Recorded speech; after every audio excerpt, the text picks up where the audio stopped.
चेन्नई और एसआरएच के बीच मुकाबला हुआ जिसमें एसआरएच ने चेन्नई को हराकर प्लेऑफ की राह मुश्किल कर दी। लेकिन मुकाबले में एक समय ऐसा आया जब संजू सैमसन और क्लासन जैसे खिलाड़ी भड़कते नजर आए। एक दूसरे के बीच लड़ाई होने वाली थी, लेकिन इसकी असली वजह क्या थी ये फैंस जानना चाहते हैं। उसी के बारे में बताएंगे कि लड़ाई की असली वजह क्या थी, क्योंकि दोनों खिलाड़ी बहुत ही शांत खिलाड़ी माने जाते हैं। बहुत रेयर आपने देखा होगा कि क्लासन किसी से लड़ाई कर रहे हो या संजू सैमसन किसी से लड़ाई कर रहे हो। लेकिन मैच के दौरान मोमेंट ऐसा था कि सीएसके को मुकाबला जीतना जरूरी था और क्लासन बहुत ही जबरदस्त बैटिंग कर रहे थे, यहां तक कि मुकाबला उन्होंने खत्म ही कर दिया था।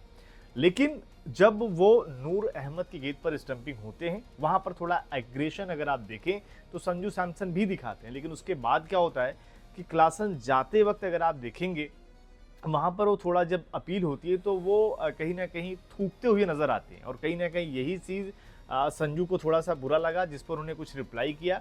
मामला ये और आगे बढ़ गया, क्योंकि एक तो जिस तरीके से फैंस का वहाँ क्रेज था, सीएसके को ज़बरदस्त सपोर्ट मिल ही रहा था। जाहिर सी बात है, चिपॉक है तो वहाँ पर सीएसके को ही सपोर्ट मिलेगा। और उसी का एक ये देखने को मिला कि भाई क्लासन भी आग बबूला थे कि भाई हर तरफ सीटी सीटी बज रही है और कहीं ना कहीं खेल में अच्छा रहा। फाइनली उन्होंने बाद में अपने खेल से ज़रूर फैंस को शांत करा दिया, लेकिन लड़ाई की असली वजह यही थी, क्योंकि वहां पर ऐसा नहीं था कि संजू ने कुछ वहां पर शुरुआत कर दी थी। संजू सेलिब्रेट कर रहे थे, अगर आपने देखा होगा गौर से विजुअल को, तो आउट होने के बाद तो सीधे कहना कि जिसमें अगर आप देखेंगे सभी खिलाड़ी, उर्विल पटेल सभी आसपास थे, वहां पर सेलिब्रेशन चल रहा था। तभी क्लासन जा रहे होते हैं, अचानक कुछ कहते हैं, संजू भी वहां पर, फिर वो वापस लौटने की कोशिश कर रहे हैं, लेकिन वहां पर शिवम दुबे ने उन्हें संभाल लिया। तो ये थी असली वजह, क्योंकि यहाँ पर सेलिब्रेशन संजू का, लेकिन थोड़ा सा अगर आप देखें वहां पर जो एग्रेशन दिखाया क्लासन ने, जिसकी वजह से लड़ाई की नौबत आई।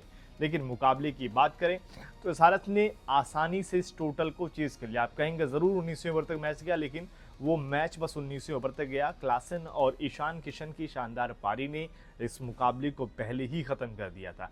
टोटल इस मैदान पर ठीक ठाक बना था, ऐसा नहीं था कि सीएसके इस टोटल को डिफेंड नहीं कर सकती थी, लेकिन ख़राब गेंदबाजी और कैच छोड़ना कहीं ना कहीं उनके लिए भारी पड़ा। और फैंस तो ये भी कह रहे हैं कि ऋतुराज के जो शुरुआत में वो जो टुक टुक वाली इनिंग थी 20 गेंदों वाली, कहीं ना कहीं वो भी टीम पर भारी पड़ती हुई दिखाई दी, जिसकी वजह से ये चीज़ें हुई हैं। अब सीएसके के लिए चांसेस बहुत कम है क्वालिफाई करने का, थोड़ी बहुत चांसेस ज़रूर बनते हैं, लेकिन ऐसी थोड़े बहुत चांसेस कई सारी टीमों के हैं, तो यहाँ पर बहुत मुश्किल है कि क्वालिफाई कर पाए। लेकिन इस लड़ाई में आपके हिसाब से, आप मैच देख रहे थे, आपके हिसाब से गलती किसकी थी, कमेंट करके ज़रूर बताएं।